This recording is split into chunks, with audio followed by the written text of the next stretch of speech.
உணவு ஒவ்வாமை காரணமாக சென்னை ராயப்பேட்டை மற்றும் ராஜீவ்காந்தி மருத்துவமனையில் அனுமதிக்கப்பட்ட மாணவிகள் இன்று டிஸ்சார்ஜ் ஆகின்றனர். சென்னை அண்ணா சாலையில் உள்ள காயிதே மில்லத் கல்லூரி விடுதியில் நேற்று இரவு உணவு உட்கொண்ட 89 மாணவிகளுக்கு வாந்தி, தலை சுற்றல் ஏற்பட்டது.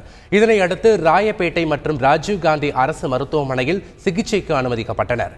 29 மாணவிகள் உடனடியாக சிகிச்சை பெற்று நேற்று விடுதிக்கு திரும்பிய நிலையில் எஞ்சிய 60 மாணவிகள் இன்று விடுதிக்கு திரும்புவார்கள் என ராயப்பேட்டை அரசு மருத்துவமனை நிலைய மருத்துவ அதிகாரி ஆனந்த் பிரதாப் தெரிவித்துள்ளார்.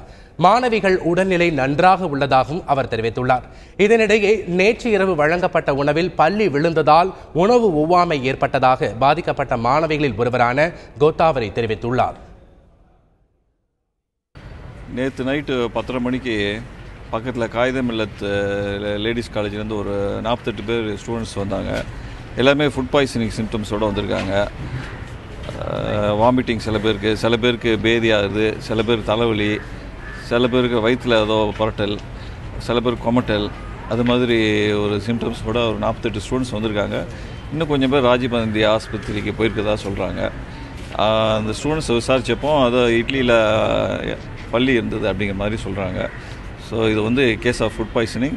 எல்லாமே நல்லா ஸ்டேபிளாக இருக்காங்க, யாருக்குமே ஆபத்து இல்லை, எல்லாம் நல்லா இருக்காங்க. அநேகமாக எல்லாருமே இன்றைக்கி டிஸ்சார்ஜ் ஆகிடுவாங்க. சிம்டம்ஸ் குறைஞ்சிடுச்சு. இன்றைக்கி காயிதே மில்லத் காலேஜில் படிக்கிறேன். பிஎஸ்சி ஃபிசிக்ஸ் ஃபஸ்ட் இயர் படிக்கிறேன்.